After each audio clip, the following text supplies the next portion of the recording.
என் பெயர் ஆகாஷ். நான் கல்லூரியில் படித்தபோது நடந்த சம்பவம் இது. நான் படிப்பில் மிகவும் புத்திசாலித்தனமாக இருந்தேன். என் வீட்டில் நிலைமை அவ்வளவு நன்றாக இல்லை. என் வீட்டில் என் அம்மா மட்டுமே இருந்தாள். என் அப்பா என் குழந்தை பருவத்திலேயே இறந்துவிட்டார். என் அம்மா மக்களின் துணிகளை தைத்து என்னை வளர்த்து படிக்க வைத்தார். நாங்கள் எப்படியோ பிழைப்பு நடத்தி வந்தோம். நான் பட்டப்படிப்பு படித்துக் கொண்டிருந்தேன். ஆனால் நான் என் அம்மாவுக்கு உதவ வேண்டும் என்ற உணர்வு எனக்கு அதிகமாக இருந்தது. அதனால்தான் ஒரு நாள் நான் தனிப்பட்ட முறையில் பாடம் கற்பிக்க முடிவு செய்தேன். இந்த விஷயத்தை என் ஆசிரியரிடம் சொன்னபோது அவருக்கு மிகவும் மகிழ்ச்சியாக இருந்தது. அவர் எனக்கு நிறைய ஆதரவு கொடுத்தார். அதனால்தான் நான் தனிப்பட்ட முறையில் பாடம் கற்பிக்க ஆரம்பித்தேன். எனக்கு 2 மணிக்கு கல்லூரி முடிந்துவிடும். பின்னர் மாலையில் 4 மணி எல்லோருடைய வீட்டிற்கும் சென்று ஒவ்வொருவருக்கும் 1 மணி நேரம் பாடம் கற்பிப்பேன். நான் இதனால் நல்ல பணம் சம்பாதித்ததால் என் அம்மாவும் மிகவும் மகிழ்ச்சியாக இருந்தார். நாட்கள் நகர்ந்தன. ஒரு நாள் என் ஆசிரியர் என்னிடம், ஆகாஷ், எனக்கு ஒரே ஒரு மகள் இருக்கிறாள். அவள் 10ஆம் வகுப்பில் படிக்கிறாள். நீ அவளுக்கு பாடம் கற்பித்தால் நான் உனக்கு நன்றி கடன் பட்டிருப்பேன் என்றார். அவர் ஒரு ஆசிரியராக இருந்ததால் அவர் தன் மகளுக்கு தானே பாடம் படிப்பிக்க முடியும் என்பதால் நான் ஆச்சரியப்பட்டேன். ஆனால் அவர், என் மகள் மிகவும் குறும்புக்காரி, அவள் என்னிடம் படிக்க மாட்டாள். நீ என் மகளுக்கு பாடம் கற்பித்தால் நான் உனக்கு நல்ல பணம் கொடுப்பேன் என்றார். அவர் சொன்னதை கேட்டு நானும் மகிழ்ச்சியடைந்தேன். ஏனென்றால் என் ஆசிரியர் மிகவும் பணக்காரர் என்பதை நான் அறிந்திருந்தேன். அவர் ஒரு பேராசிரியர். அவர் ஒரு ஆன்லைன் வணிகத்தையும் நடத்தி வந்தார். அதனால் அவர் எனக்கு நல்ல கட்டணம் செலுத்த முடியும். நான் பாடம் கற்பிக்க சம்மதித்தேன். சரி சார், 2-3 நாட்களில் நான் உங்கள் வீட்டிற்கு வருவேன் என்று நான் சொன்னேன். ஆனால் ஆசிரியர் என்னிடம், ஆகாஷ், நீ இன்றிலிருந்தே வரலாம் என்றார். கல்லூரி முடிந்ததும் நான் ஆசிரியருடன் அவரது வீட்டிற்கு சென்றேன். அவர் என்னை வரவேற்பறையில் அமர வைத்து, நான் இப்போது என் மகளை அனுப்புகிறேன் என்றார். நான் 3-4 நிமிடங்கள் காத்திருந்தேன். கொஞ்ச நேரம் கழித்து அவரது மகள் வரவேற்பறைக்கு வந்ததும் அவளை பார்த்து நான் ஆச்சரியப்பட்டேன். ஏனென்றால் அவள் மிகவும் அழகாக இருந்தாள். என் கண்களை என்னால் நம்ப முடியவில்லை. என் முன்னால் அமர்ந்திருந்தது ஒரு பெண்ணா அல்லது ஒரு தேவதையா என்று. அவள் என் முன்னால் வந்து அமர்ந்தாள். இதற்கு முன்பு நான் பெண்களுடன் பேசவில்லை. ஏனென்றால் நான் கொஞ்சம் வெட்கப்படும் பையன். என் அம்மா என்னை மிகவும் நன்றாக வளர்த்திருந்தார். எனக்கு சகோதரி இல்லை. நான் ஒரே ஒரு மகன். இதனால் நான் அந்த பெண்ணுடன் மிகவும் மரியாதையுடன் பேசிக் கொண்டிருந்தேன். சிறிது நேரம் அவளுக்கு பாடம் கற்பித்தேன். அதன் பிறகு இன்று இவ்வளவு போதும் என்று அவளிடம் சொல்லிவிட்டு வீட்டிற்கு சென்றேன். ஆனால் என் மனம் இன்னும் அந்த பெண்ணை பற்றியே யோசித்துக் கொண்டிருந்தது. அந்த பெண்ணின் பெயர் சஞ்சனா. சஞ்சனா மிகவும் அழகாக இருந்தாள். சஞ்சனா எனக்கு மிகவும் தீவிரமான இயல்பு கொண்டவளாக தோன்றினாள். பார்க்க குறும்புக்காரி போன் தெரியவில்லை. ஆனால் அடுத்த நாள் நான் ஆச்சரியப்பட்டேன். ஏனென்றால் நான் சஞ்சனாவின் வீட்டிற்கு சொல்லாமல் சென்றுவிட்டேன். நான் சஞ்சனாவை குட்டையான ஆடையுடன் பார்த்தபோது நான் உடனடியாக என் கண்களை தாழ்த்தி கொண்டேன். அவள் தன் நண்பர்களுடன் விளையாடி கொண்டிருந்தாள். நான் அவளை ஒரு முறை மட்டுமே பார்த்தேன். ஆனால் அவள் என்னை பார்த்ததும் உடனடியாக உள்ளே சென்றாள். சிறிது நேரம் கழித்து அவள் என்னிடம் படிக்க வந்தாள். அப்போது அவள் சற்று நீளமான டிஷர்ட் அணிந்திருந்தாள். இதற்கு முன்பு அவள் மிகவும் குட்டையான டாப்பை அணிந்திருந்தாள். அவள் நாளை எனக்கு தேர்வு இருக்கிறாள் என்றாள். நான் அவளுக்கு தேர்வுக்கான தயாரிப்புகளை செய்ய வைத்தேன். மேலும் இந்த தேர்வில் நல்ல மதிப்பெண்கள் எடுக்க வேண்டும் என்று அவளுக்கு எச்சரித்தேன். ஏனென்றால் நான் அவளுக்கு மிகவும் நன்றாக தயாரித்திருக்கின்றேன். என் வார்த்தைக்கு அவள், இல்லை சார், எனக்கு உயிரியல் மிகவும் கடினமாக இருக்கிறது. நான் நல்ல மதிப்பெண்கள் எடுக்க முடியாது. ஆனால் நான் தேர்ச்சி பெறுவேன் என்றாள். அவள் சொன்னதை கேட்டு நான் ஆச்சரியப்பட்டேன். அவள் அழுவதற்கு முன், சரி, நீ தோல்வியடைந்தால் என்ன செய்வது என்று நான் அவளிடம் சொன்னேன். அதற்கு அவள், சார், நீங்கள் எனக்கு எந்த தண்டனை கொடுத்தாலும் எனக்கு சம்மதம் என்றாள். அவள் சொன்னதை கேட்டு நான் குறும்புத்தனமாக சிரித்தேன். சரி, நீ தோல்வியடைந்தால் நான் உனக்கு தண்டனை கொடுப்பேன் என்று நான் சொன்னேன். இப்போது நான் அவள் தேர்வில் எப்போது தோல்வியடைவாள் என்று காத்திருந்தேன். அப்போது நான் அவளுக்கு ஏதாவது தண்டனை கொடுக்க முடியும். ஏன் என்று தெரியவில்லை. சஞ்சனாவை கிண்டல் செய்வதில் எனக்கு மிகவும் வேடிக்கையாக இருந்தது. அடுத்த நாள் கடவுள் என் பிரார்த்தனையை கேட்டார். அவள் தேர்வில் தோல்வியடைந்தாள். என் இதயம் மகிழ்ச்சியில் துள்ளியது. ஆனால் நான் என் முகத்தில் ஒரு செயற்கையான கோபத்தை வைத்து சஞ்சனாவிடம், இது என்ன, நான் உனக்கு இவ்வளவு நன்றாக தயாரித்தேன், ஆனால் நீ தேர்வில் தோல்வியடைந்து விட்டாய் என்றேன். அவள், சார், நீங்கள் எனக்கு எந்த தண்டனை கொடுத்தாலும் எனக்கு சம்மதம். ஆனால் நான் படித்த அனைத்தையும் மறந்துவிட்டேன். நான் என்ன செய்ய முடியும்? எனக்கு உயிரியல் மிகவும் கடினமாக இருக்கிறது என்றாள். அவள் மிகவும் அப்பாவியாக என்னிடம் சொல்லிக் கொண்டிருந்தாள். நான் நேற்று உன்னிடம் என்ன சொன்னேன் என்று நான் அவளிடம் சொன்னேன். அவள், நீங்கள் சொன்னீர்கள் நான் தேர்வை நன்றாக எழுதவில்லை மற்றும் தோல்வி அடைந்தால் நீங்கள் எனக்கு தண்டனை கொடுப்பீர்கள் என்றாள். சரி, உனக்கு என்ன தண்டனை வேண்டும் என்று நான் அவளிடம் சொன்னேன். நீங்கள் எனக்கு எந்த தண்டனை கொடுத்தாலும் எனக்கு சம்மதம் என்றாள். அவளது அப்பாவித்தனத்தையும் அழகையும் பார்த்து என் மனம் சரணப்பட்டது. நான் அவளை ஒரு முறை பார்த்தேன். நாங்கள் இருவர் தவிர வேறு யாரும் இல்லை. எனக்கு அருகில் இவ்வளவு அழகான பெண் இருந்தாள். அவளது அழகை பார்த்து என் மனதில் வினோதமான எண்ணங்கள் தோன்றின. எனக்குள் ஒரு பிசாசு குடியேறியிருந்தது. நான் அவளிடம் மெதுவாக, சரி, என் அருகில் வா, நான் உனக்கு தண்டனை கொடுக்க விரும்புகிறேன் என்றேன். சஞ்சனா மிகவும் அப்பாவியாக இருந்தாள். அவள் என் வார்த்தையை ஏற்றுக்கொண்டு என் அருகில் வந்து அமர்ந்தாள். உனக்கு எத்தனை வயது என்று நான் அவளிடம் கேட்டேன். அவள் எனக்கு 14 வயது என்றாள். அவளுக்கு 14 வயதும் எனக்கு 21 வயதும். நான் உனக்கு எந்த தண்டனை கொடுத்தாலும் நீ அதை உன் குடும்பத்தாருக்கு சொல்லுவாயா என்று நான் அவளிடம் சொன்னேன். இல்லை சார், நான் உங்கள் தண்டனையை ஏன் சொல்ல வேண்டும்? அப்படி செய்தால் அப்பா என் மீது கோபப்படுவார். ஏனென்றால் நீங்கள் எனக்கு பாடம் கற்பித்த போதிலும் நான் படிப்பில் கவனம் செலுத்தவில்லை. அதனால் நான் அந்த தண்டனையை யாரிடமும் சொல்ல மாட்டேன் என்றாள். நான் அமைதியாகிவிட்டேன். அவளது ரோஜா இதழ்களை பார்த்து அவளை அணைத்து முத்தமிட என் இதயம் விரும்பியது. ஆனால் என் இதயம் அதை மறுத்தது. எங்கோ என் அம்மாவின் நல்ல வளர்ப்பு என்னை தடுத்தது. அதனால் நான் முடிவு செய்து அவளிடம், இல்லை, நான் இன்று உனக்கு தண்டனை கொடுக்க மாட்டேன். ஆனால் எதிர்காலத்தில் நீ எந்த தேர்விலும் இதுபோன்ற தவறை செய்து தோல்வியடைந்தால் நான் உனக்கு கண்டிப்பாக தண்டனை கொடுப்பேன். சரி, இன்று உன்னை மன்னிக்கிறேன் என்றேன். அவள் மகிழ்ச்சியடைந்தாள். நான் மீண்டும் அவளுக்கு பாடம் கற்பிக்க ஆரம்பித்தேன். ஒரு நாள் நான் கல்லூரியில் இருந்தபோது ஆசிரியர் என் அருகில் வந்து, ஆகாஷ், உட்கார், நான் சஞ்சனாவை பற்றி உன்னிடம் பேச வேண்டும் என்றார். இதை கேட்டு நான் ஆச்சரியப்பட்டேன். திடீரென்று அவர் என்ன பேச வேண்டும் என்று. ஆனால் ஆசிரியர், ஆகாஷ், நான் உன்னை நம்புகிறேன். நீ மிகவும் நல்ல பையன். அதனால்தான் என் மகள் உன் வீட்டிற்கு செல்ல வேண்டும் என்று நான் விரும்புகிறேன். ஏனென்றால் நான் ஒரு வேலைக்காக வெளியே செல்ல வேண்டும். ஆனால் இந்த நகரத்தில் எனக்கு யாரும் இல்லை. யாரிடம் என் மகளை விட்டுவிட்டு செல்ல முடியும்? மேலும் அவளுக்கு தேர்வுகள் நடந்து கொண்டிருக்கின்றன. நீ அவளுக்கு பாடம் கற்பிக்க முடியும் என்று நினைத்தேன். அதனால்தான் நான் அவளை உன்னிடம் விட்டு விடுகிறேன். உங்கள் வீட்டில் உன் அம்மா இருக்கிறாள். அவள் அவளை கவனித்துக் கொள்வாள் என்றார். நான் ஆசிரியரின் பேச்சை கேட்டதும் நான் என்ன முடிவு செய்ய வேண்டும் என்ற ஆச்சரியத்தில் மூழ்கினேன். ஆனால் நான் ஆசிரியரிடம், சார், பரவாயில்லை, நான் உங்கள் மகளை என் வீட்டிலேயே வைத்து பாடம் கற்பிப்பேன் என்றேன். ஆனால் உள்ளே என் இதயம் மிகவும் கவலைப்பட்டது. ஏனென்றால் நான் மிகவும் கடினமான முடிவை எடுத்திருந்தேன். என் வீட்டில் சஞ்சனாவை பார்த்தால் என் இதயத்தை நான் எப்படி கட்டுப்படுத்த முடியும் என்று. இவ்வளவு அழகான பெண் என் அருகில் என்னுடன் இருக்கப் போகிறாள். அதன் பிறகு என் அம்மாவை பற்றி நினைத்தேன். அவள் வீட்டில் இருப்பாள். நான் அவளை என் அம்மா அருகில் தூங்க வைப்பேன். இதை நினைத்து நான் ஆசிரியரிடம் ஆம் என்றேன். பின்னர் ஆசிரியர் என்னை தன்னுடன் வீட்டிற்கு அழைத்து சென்றார். ஆசிரியர் சஞ்சனாவுக்கு முன்னமே தொலைபேசியில் தயாராக இருக்க சொல்லியிருந்தார். அவளுடன் ஒரு சிறிய பையும் இருந்தது. சஞ்சனா மிகவும் சோகமாக இருந்தாள். ஆசிரியர் அவளுக்கு விளக்க ஆரம்பித்தார். மகளே, பார், உன் ஆசிரியரை தொந்தரவு செய்யாதே. இப்போது இவர் உனக்கு பாடம் கற்பிப்பார் மற்றும் இவரது அம்மா உன்னை கவனித்துக் கொள்வார். நான் இவரை நம்புகிறேன். ஆனால் நீ மிகவும் குறும்புக்காரி. நீ ஆகாஷை தொந்தரவு செய்து அவர் உன்னை திட்டிவிடுவாரோ என்று எனக்கு பயமாக இருக்கிறது. அதனால் நான் உன்னை தொந்தரவு செய்ய வேண்டாம் என்று விரும்புகிறேன். மற்றும் அவர் பாடம் கற்பிப்பது போல் படிக்க வேண்டும். உன் ஆசிரியர் என்ன சொல்கிறாரோ அதை செய்ய வேண்டும். சஞ்சனா, சரி அப்பா, நான் ஒருபோதும் ஆசிரியருக்கு புகார் செய்ய வாய்ப்பு கொடுக்க மாட்டேன் மற்றும் ஆசிரியரை தொந்தரவு செய்ய மாட்டேன் என்றார். இப்படி நான் சஞ்சனாவை என் வீட்டிற்கு அழைத்து சென்றேன். எந்த வாகனமும் இல்லை. நான் மோட்டார் சைக்கிளில் இருந்தேன். அதனால் சஞ்சனாவை என் பின்னால் அமர வைத்தேன். அவளது பையை என் முன்னால் வைத்தேன். சஞ்சனா மிகவும் வசதியாக அமர்ந்தாள். அவள் என் தோளில் ஒரு கையை வைத்தாள். எனக்கு ஏதோ விசித்திரமாக உணர்ந்தேன். என் இதயம் துடித்தது. நான் அந்த பெண்ணிடமிருந்து விலகியிருக்க எவ்வளவு விரும்பினேனோ அவ்வளவுக்கு என் இதயம் அவளை நோக்கி ஈர்க்கப்பட்டது. ஆனால் நான் என்னை கட்டுப்படுத்தி அவளை என் வீட்டிற்கு அழைத்து சென்றேன். அம்மா அவளை பார்த்து மிகவும் ஆச்சரியப்பட்டாள். நான் அம்மாவுக்கு எல்லாவற்றையும் சொன்னேன். அம்மா, இங்கே வா மகனி, நான் உன்னிடம் பேச வேண்டும் என்றாள். நான் அம்மாவின் அறைக்கு சென்றேன். அம்மா, மகனே, இது என்ன செய்தாய்? உன் உறவினரின் திருமணம் இருக்கிறது என்பதை நீ அறிவாய் அல்லவா? அங்கு நானும் செல்ல வேண்டும். அந்த திருமணம் வேறு நகரத்தில் இருக்கிறது. நான் 3-4 நாட்களுக்கு பிறகுதான் வருவேன். இப்போது நீ சஞ்சனாவை அழைத்து வந்துவிட்டாய். அப்போ அவள் தனியாக எப்படி இருப்பாள் என்றாள். அம்மாவின் பேச்சை கேட்டு எனக்கு அந்த எண்ணம் வந்தது. நான் அதை மறந்துவிட்டேன். அவர்களுக்கு ஒரு திருமணத்திற்கு செல்ல வேண்டும். இப்போது நான் என்ன செய்வது? நான் மிகவும் விசித்திரமாக உணர்ந்தேன்.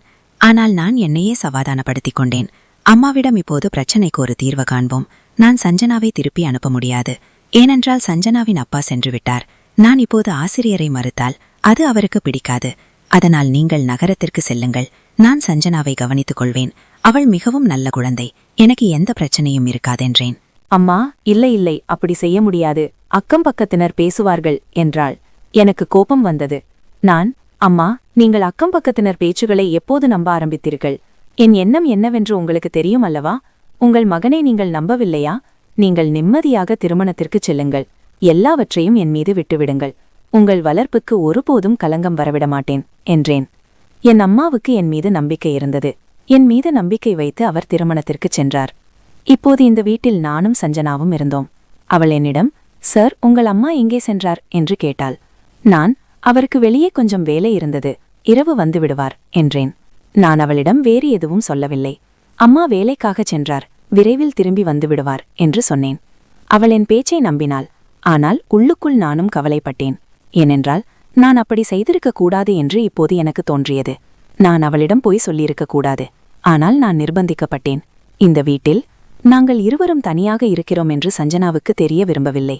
என் மீது அவளுக்கு தவறான எண்ணம் வந்துவிடக்கூடாது என்று நான் விரும்பவில்லை. அவள் தன் அறைக்குச் சென்று படுத்தாள். நானும் என் அறைக்கு வந்தேன். நான் ஆழ்ந்த தூக்கத்தில் இருந்தபோது திடீரென்று என் அறையின் கதவு நடுவிரவில் திறக்கப்பட்டது போல் உணர்ந்தேன். என் அறையில் இருள் சூழ்ந்திருந்தது. என் படுக்கையில் யாரோ வந்து படுத்தது போல் நான் உணர்ந்தேன். இதை பார்த்து என் உணர்வுகள் பறந்தன. திடீரென்று சஞ்சனாவை பற்றிய எண்ணம் வந்தது. நான் உடனடியாக என் அறையில் இருந்த மங்கலான விளக்கை ஒளிரவிட்டேன். ஆனால் என் அருகில் சஞ்சனாவை பார்த்ததும் நான் ஆச்சரியப்பட்டேன். என் படுக்கையில் சஞ்சனா படுத்திருந்தாள். நான், சஞ்சனா, இது என்ன? நீ இங்கு என்ன செய்ய வந்தாய்? உன் அறைக்குச் செல் என்றேன். அவள், சார், தவறாக நினைக்காதீர்கள். ஆனால் எனக்கு இருட்டிலும் தனியாக வீட்டிலும் தூங்கும் பழக்கமில்லை. நான் ஒருபோதும் தனியாக தூங்கியதில்லை. நான் தூங்கும் போதெல்லாம் அப்பாவின் அறையில் தூங்குவேன். நான் என் படுக்கையை அப்பாவின் அறையிலேயே வைத்துள்ளேன். நான் தவறாக புரிந்து கொள்ளவில்லை என்றால் இந்த வீட்டில் நானும் நீங்களும் தவிர வேறு யாரும் இல்லை என்பதையும் நான் அறிவேன். ஆனால் நான் என்ன செய்ய முடியும்? எனக்கு தனியாக வீட்டில் பயமாக இருக்கிறது. நான் தனியாக தூங்க முடியாது. அதனால் நான் உங்கள் அருகில் தூங்குவேன் என்றாள். அவள் சொன்னதை கேட்டு அவளது பைத்தியக்காரத்தனத்தை பார்த்து என் தலையை சுவரில் அடிக்க விரும்பினேன். இது என்ன மாதிரியான பெண்? என் அருகில் இருப்பதில் வெட்கப்படவில்லையா? நான் அவளிடம், சஞ்சனா, நீ அவ்வளவு சிறியவள் அல்ல. நாம் இருவர் ஒரே அறையில் இருக்க முடியாது என்பதை நீ அறிவாய் அல்லவா? இதையும் நான் உனக்கு விளக்க வேண்டுமா என்றேன். அவள், எனக்கு தெரியும். ஆனால் நான் என்ன செய்ய முடியும்? நான் நிர்பந்திக்கப்பட்டேன். நான் ஒருபோதும் தனியாக தூங்கியதில்லை. நான் நீண்ட நேரம் தனியாக அறையில் தூங்க முயற்சித்தேன். ஆனால் எனக்கு மிகவும் பயமாக இருந்தது. நான் மிகவும் நிர்பந்தத்தில் உங்கள் அறைக்கு வந்தேன். நான் அமைதியாக உங்கள் காலடியில் சென்று தூங்க நினைத்தேன். ஆனால் நான் தனியாக அறையில் தூங்க மாட்டேன் என்றாள். இதை சொல்லி அவள் அழ ஆரம்பித்தாள். அவளது குரல் என் உள்ளே கலக்கத்தை ஏற்படுத்தியது. நான் உடனடியாக, சரி, அமைதியாக இரு, நான் ஒரு தீர்வு கண்டுபிடித்துக் கொள்கிறேன் என்றேன். ஆனால் எனக்கு எந்த தீர்வும் தெரியவில்லை. அதனால் நான் ஒரு போர்வை எடுத்து என் படுக்கைக்கு அருகில் ஒரு இடத்தை உருவாக்கி அவளிடம், நீ இங்கே தூங்கு, நான் படுக்கையில் தூங்குகிறேன் என்றேன். அவள், எனக்கு படுக்கையில்தான் தூக்கம் வரும், தரையில் எனக்கு தூக்கம் வராது. நான் கட்டாயமாக அவளுக்கு என் இடத்தை கொடுத்தேன். அவள் படுக்கையில் தூங்கினாள். நான் தரையில் ஒரு போர்வையை விரித்து தூங்கினேன். நான் உள்ளுக்குள்ளேயே என்னை திட்டிக் கொண்டிருந்தேன். என் மனதில் இந்த விஷயம் ஏன் தோன்றவில்லை என்று. அம்மா நகரத்திற்கு வெளியே செல்கிறார். அவர் வீட்டில் இருக்க மாட்டார். அதனால் நான் ஒருபோதும் சஞ்சனாவை என் அருகில் அழைத்து வந்திருக்கக் கூடாது என்று. ஆனால் இப்போது சஞ்சனா இனிமையான தூக்கத்தில் மகிழ்ச்சியாக தூங்கிக் கொண்டிருந்தாள். ஆனால் எனக்கு தரையில் தூக்கம் வரவில்லை. மேலும் சஞ்சனாவின் தூங்கும் விதம் என்னை இன்னும் அதிகமாக தொந்தரவு செய்தது. ஒன்று, அவள் மிகவும் தாராளமான நைட் சூட்டிலிருந்தாள். மேலும் போர்வை பொருத்தவில்லை. முழு போர்வையையும் கலற்றி தூங்கிக் கொண்டிருந்தாள். என் பார்வை மீண்டும் மீண்டும் அவள் மீது பதிந்தது. என் இதயத்தின் உணர்வுகள் கட்டுப்பாட்டை இழந்தன. நான் எப்படியோ என்னை கட்டுப்படுத்திக் கொண்டேன். ஆனால் நான் இனி என்ன செய்ய வேண்டும் என்று முடிவு செய்திருந்தேன். அடுத்த நாள் எனக்கு மிகவும் கோபமாக இருந்தது. சஞ்சனா சீக்கிரம் எழுந்தாள். அவள் விளக்கை ஒளிரவிட்டாள். நான் அவளிடம் கோபமாக, இது என்ன செய்கிறாய் என்றேன். நான் இப்போது அவளை திட்டப்போவதாக முடிவு செய்திருந்தேன். எப்படியோ நான் அவளுக்கு பாடம் கற்பிக்க ஆரம்பித்ததும் நான் அவளை மிகவும் திட்டினேன். அவளுக்கு ஒரு தலைப்பை மீண்டும் மீண்டும் மனப்பாடம் செய்ய சொன்னேன். அது அவளுக்கு மனப்பாடமாகாதபோது கோபத்தில் நான் அவளை ஒரு அறை கூட அடித்தேன். அவள் தன் கன்னத்தை பிடித்து ஆச்சரியத்துடன் என்னை பார்த்தாள். நான் இந்த அறையை திட்டமிட்டு அடித்தேன். இரவில் அவள் மீண்டும் என் அருகில் வரக்கூடாது என்பதற்காக. நான் உணர்ச்சி வசப்பட்டு எந்த தவறும் செய்ய விரும்பவில்லை. சஞ்சனாவும் புரிந்து கொண்டாள். பெரிய கண்களில் கண்ணீருடன், சரி, நான் இனி உங்களை ஒருபோதும் தொந்தரவு செய்ய மாட்டேன், நான் என் வீட்டிற்கு திரும்பி செல்கிறேன் என்றான். ஆனால் நானும் நிர்பந்திக்கப்பட்டேன். அவளை திருப்பி அனுப்ப முடியவில்லை. 3 நாட்கள் அப்படியே கடந்தன. நான் மிகவும் மோசமாக உணர்ந்தேன். ஆனால் அதன் பிறகு சஞ்சனா தன் அப்பாவிடம் அனைத்தையும் சொன்னாள். ஆனால் ஆசிரியர் என்னிடம் எதுவும் சொல்லவில்லை. அவர் வெட்கப்பட்டார். நான் மன்னிப்பு கேட்டுக்கொள்கிறேன். என் மகள் குறும்புக்காரி என்பதை நான் அறிந்திருந்தேன். அவள் நிச்சயமாக அப்படி ஒரு காரியத்தை செய்வாள் என்றார். நான் ஆசிரியரிடம் பரவாயில்லை, சஞ்சனா ஒரு சிறிய குழந்தை, அப்பாவி, அவளுக்கு புரிதல் இல்லை, அதனால் நான் அவளுக்கு அனுமதி கொடுத்தேன் என்றேன். ஆனால் அடுத்த நாள் ஆசிரியர், இப்போது சஞ்சனா உன்னிடம் படிக்க மாட்டாள், அவளுக்கு ஒரு பெண்ணை ஏற்பாடு செய்வேன், அவள் அவளுக்கு பாடம் கற்பிப்பாள், அப்போதுதான் அவள் பயந்து படிப்பாள் என்றார். இப்படி அவள் இப்போது என்னிடம் படிக்கவில்லை, ஆனால் என் பிழைப்பு இன்னும் நடந்து கொண்டிருந்தது. நான் மெதுவாக சஞ்சனாவை மறந்துவிட்டேன். ஆனால் என் இதயத்தின் ஒரு மூலையில் அவள் இன்னமும் குடிக்கொண்டிருந்தாள். நான் அவளை அடித்தபோது அவளது கண்களில் கண்ணீர் மின்னிய அந்த தருணத்தை நினைத்து பார்க்கும்போது என் இதயத்தில் ஒரு வலி உண்டாகிறது. என் காரணமாக சஞ்சனாவின் கண்களில் கண்ணீர் வர நான் விரும்பவில்லை. ஆனால் அந்த நேரத்தில் சஞ்சனாவை அறைவது அவசியமாக இருந்தது. இல்லையெனில் அவள் எந்த வயதில் இருந்தாலோ அவள் எந்த நேரத்திலும் திசை மாறலாம். மற்றும் நானும் அந்த நேரத்தில் ஒரு நுட்பமான வயதிலிருந்தேன். எங்கள் இருவரின் வயதும் வழிமாறும் வயதாக இருந்தது.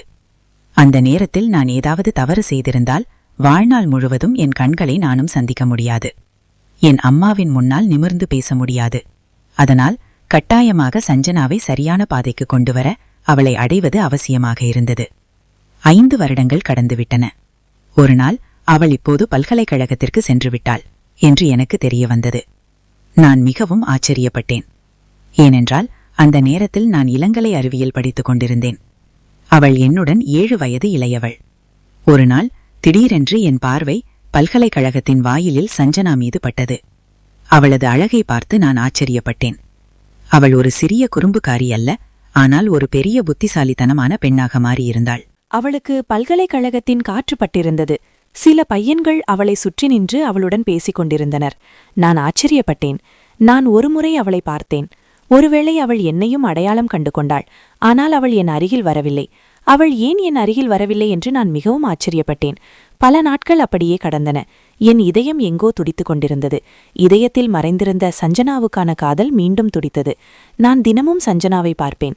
அவளுடன் அதே 3-4 பையன்கள் இருப்பார்கள். அவர்கள் அவளது நண்பர்களாகிவிட்டனர். இது எனக்கு மிகவும் மோசமாக உணர்ந்தது. கட்டாயமாக ஒரு நாள் நான் சஞ்சனாவிடம் சென்றேன். நீ என்னை அடையாளம் கண்டு கொண்டாயா என்று நான் அவளிடம் சொன்னேன். அவள் என் கேள்விக்கு பதில் சொல்லவில்லை. நான் மிகவும் கோபமடைந்தேன். அவளது கையை பிடித்து அவளை ஒரு பக்கமாக அழைத்துச் சென்றேன். அவள் நீ என்ன செய்கிறாய் என்றார். நான் அவளிடம் நீ என்னை இப்படி புறக்கணித்தால் நான் இதை செய்ய நிர்பந்திக்கப்படுவேன். அதனால் அமைதியாக என் பேச்சை கேள் என்றேன். சஞ்சனா, நான் உன்னை மிகவும் தொந்தரவு செய்தேன் என்பதை நான் அறிவேன் என்றான். அவள் சொன்னதை கேட்டு நான் ஆச்சரியப்பட்டேன். நான் உனக்கு பாடம் கற்பித்தேன். இதற்கு இப்படித்தான் பழிவாங்குவாயா? நீ என்னை மிகவும் மதித்தாய். ஆனால் இப்போது என்னுடன் இப்படி பேசுவாயா என்றேன். அவள் அந்த நேரத்தில் நீ என் ஆசிரியர், ஆனால் இப்போது நீ எனக்கு எதுவும் இல்லை. எனக்கு தெரியாதவர்களுடன் நான் அப்படித்தான் பேசுவேன் என்றாள். நான் மிகவும் கவலைப்பட்டேன். அவளிடம் எப்படி மன்னிப்பு கேட்பது என்று. பிறகு ஒரு நாள் நான் அவளிடம் மன்னிப்பு கேட்டேன். நான் அவளிடம், அந்த நேரத்தில் நான் உன்னை கோபப்படுத்துவது மிகவும் அவசியமாக இருந்தது. நான் உன்னை கோபப்படுத்தவில்லை என்றால் நிறைய தவறுகள் நடந்திருக்கும். நீயும் நானும் எந்த நுட்பமான வயதில் இருந்தோமோ அந்த வயது மிகவும் நுட்பமானது. ஒரு சிறிய தவறு நாம் இருவரையும் அழித்துவிடும். அதனால் கட்டாயமாக நான் உன்னை கோபப்படுத்த வேண்டியது இருந்தது. உன் மீது கை உயர்த்த வேண்டியது இருந்தது. ஏனென்றால் ஒரு இளம் பையனும் பெண்ணும் இப்படி தனியாக தூங்குவது ஒரு சிறிய விஷயமல்ல. நான் உன்னை கோபப்படுத்தினேன். அதனால் நீ கோபப்பட்டு என்னிடமிருந்து தனியாக தூங்க ஆரம்பிப்பாய் என்று. நான் ஒரு பையன். எவ்வளவு காலம் என்னை கட்டுப்படுத்த முடியும்? நான் உனக்கு எந்த தவறும் செய்ய விரும்பவில்லை. உண்மை என்னவென்றால் நான் மெதுவாக உன்னை நேசிக்க ஆரம்பித்தேன். உன்னுடன் காதல் கொண்டேன் என்றேன். என் பேச்சை கேட்டு அவள் அமைதியாக இருந்தாள். எதுவும் பேசவில்லை.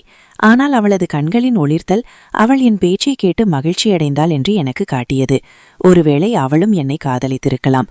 அவள் சென்று விட்டாள். ஆனால் நானும் அங்கு நிற்கவில்லை. திரும்பி நடந்தேன். ஏனென்றால் இப்போது நான் அறிந்திருந்தேன், ஒருவேளை அவள் தன் தவறை உணர்ந்து என்னிடம் மன்னிப்பு கேட்க வருவாள் என்று. ஆனால் நாட்கள் அப்படியே கடந்தன. சஞ்சனா என் அருகில் வரவில்லை. சில நாட்கள் அப்படியே கடந்தன. ஒரு நாள் யாரோ என்னை அழைத்தனர். நான் திரும்பி பார்த்ததும் அது சஞ்சனா. அவள் என் அருகில் வந்து என்னை மன்னிக்கவும், நான் இவையெல்லாம் செய்திருக்கக்கூடாது. ஆனால் நான் என்ன செய்ய முடியும்? நான் ஒருபோதும் நீங்கள் பேசுவது போல் யாரிடமும் பேசியதில்லை. நீங்கள் எனக்கு பாடம் கற்பித்ததற்கு மிக்க நன்றி. ஆனால் நான் மிகவும் நுட்பமானவள். என் அப்பா ஒருபோதும் என்னிடம் அப்படி கடுமையாக பேசியதில்லை. ஆனால் நீங்கள் அன்று என்னை அறைந்தீர்கள். அன்றிலிருந்து நான் என் அப்பாவிடம் சொல்ல முடிவு செய்தேன். இனி நான் உங்களிடம் படிக்க மாட்டேன். என் அப்பாவிடம் சொல்லி வேறு ஒரு ஆசிரியரை அமர்த்திக் கொள்வேன் என்று நான் நினைத்தேன் என்றாள். அவள் சொன்னதை கேட்டு நான் சற்று சிரித்தேன். அடுத்த நாள் நான் என் அம்மாவை என் உறவு பற்றி சஞ்சனாவின் அப்பாவிடம் பேச அனுப்பினேன். என் ஆசிரியரும் இந்த உறவில் எந்த ஆற்றுவினையும் இல்லை. அவர் மகிழ்ச்சியுடன் இந்த உறவை ஏற்றுக்கொண்டார். சரியாக 15 நாட்களுக்குப் பிறகு சஞ்சனா என் மணமகளாக என் அறையில் அமர்ந்திருந்தாள். நான் அவளுக்கு முன்னால் அமர்ந்து அவளை பார்த்து கொண்டிருந்தேன். அவள் வெட்கத்தால் தன்னுள்ளே சுருங்கிப் போயிருந்தாள். நான் அவளது கையை பிடித்து, சஞ்சனா, இப்பொழுது நீ முழு உரிமையுடன் என் படுக்கையில் என்னுடன் ஒட்டிக்கொண்டு தூங்கலாம் என்றேன். இதை சொல்லி நான் சஞ்சனாவின் கையை முத்தமிட்டேன். அவளும் வெட்கப்பட்டு என் மார்பில் சாய்ந்தாள். இந்த கதை உங்களுக்கு பிடித்திருந்தால் லைக் பண்ணுங்க, சேனலை சப்ஸ்கிரைப் பண்ணுங்க. நன்றி.